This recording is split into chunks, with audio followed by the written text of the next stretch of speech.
normally हामी के बुझ्छौँ भन्दा कुनै लाइनले कुनै कर्भलाई इन्फाइनाइटमा काट्छ भने त्यो चाहिँ एसिम्प्टोट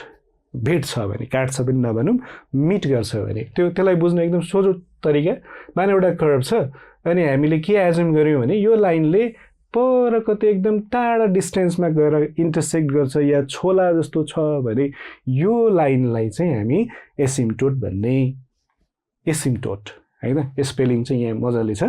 अब दुईटा एसिम्प्टोट हुन्छ कस्तो हुन्छ भनेर अहिले म फिगरमा देखाउँला तर मैले ई कोरेर भन्नु पर्यो भने एउटा लाइन हुन्छ है यसरी जाने जसले हाइपरबोलालाई कहीँ इन्फाइनाइट डिस्टेन्समा कतै भेट्छ भन्यो भने this is the asymptote of this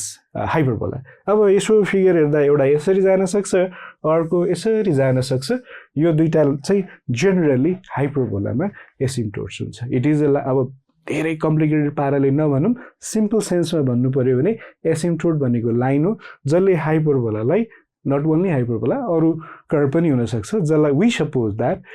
the line will meet the curve at infinity